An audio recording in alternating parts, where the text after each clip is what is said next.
दोस्तों, home guard की vacancy 28,000 रिक्त पदों पे बहाली होने की सूचना कुछ दिन पहले एक न्यूज़पेपर में आई थी।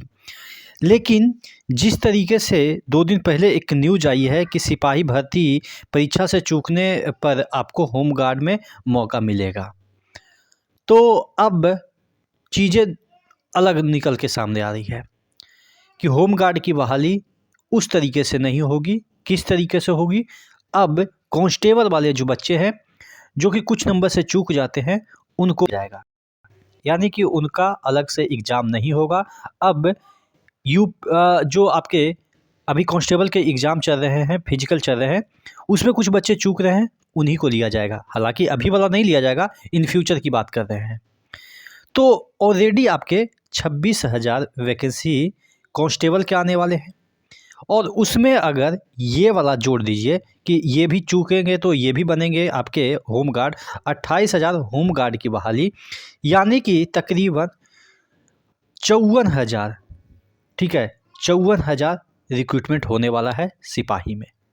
मैं सिपाही में इसलिए बोल रहा हूँ क्योंकि सिपाही का एग्ज़ाम देके कुछ लोग होम गार्ड बन जाएंगे और कुछ लोग कांस्टेबल बन जाएंगे। क्या है, तमाम चीज़ों के बारे में डिस्कस करेंगे। चैनल पे नए तो सब्सक्राइब कर लीजिएगा। देखिएगा, यहाँ पे लिखा हुआ है,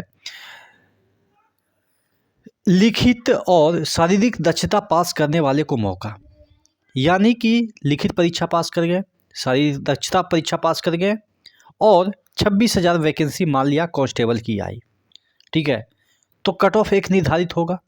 कट ऑफ से नीचे जो बच्चे हैं उनकी नौकरी नहीं लगती थी पहले।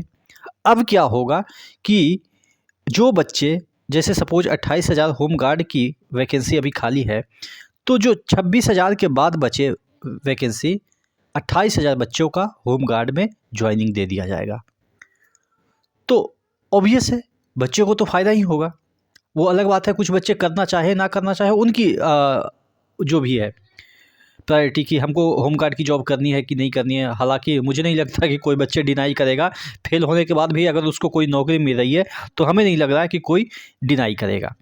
तो सबसे बड़ी चीज़ ये है कि आपके कुछ ही महीनों में, 1-2 महीनों में आपके कांस्टेबल की वैकेंसी आने वाली है, और होम गार्ड का जैसे ही ये जो चीज़ें हैं वो फाइनलाइज हो जाती है कि कैसे होम गार्ड की बहाली लेनी है, यानी कि अब अलग से तो होम गार्ड की बहाली लेगी नहीं, तो कैसे उसका प्रोसेस होगा कि फिजिकल में बच्चे कितना नंबर लाएंगे, कितना तक लाएंगे, कैसे लोगों को लेना है, क्या उसमें हाइट को छूट देना है कि नहीं देना है, तमाम जो चीज़ें हैं उसका एक अलग सर्कुलर बनेगा। और जब वैकेंसी आपके कांस्टेबल की आएगी तो उसी में इंक्लूड रहेगी आपके जो है वो इसका। तो थोड़ा-सा टाइम लगेगा, 1-2 महीना मुझे लग रहा है कि मिनिमम टाइम तो लगेगा, क्योंकि कांस्टेबल की वैकेंसी इसीलिए होल्ड पे रखी जाएगी जब तक कि होम गार्ड का नोटिफिकेशन प्रॉपर तरीके से ना बन जाए कि हाँ, किस तरीके का जो बच्चे हैं उनको लेना है।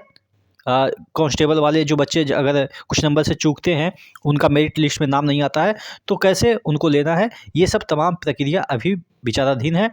और जैसे ही फाइनल हो जाती है, ये तो क्लियर है कि अब आपके होम गार्ड की वैकेंसी नहीं निकलेगी, इसी तरीके से बहाली होगी, सिपाही वाले ही से भी बहाली होगी। तो पढ़ते रहिए, अच्छी अपॉर्चुनिटी है जो अभी चल रही है।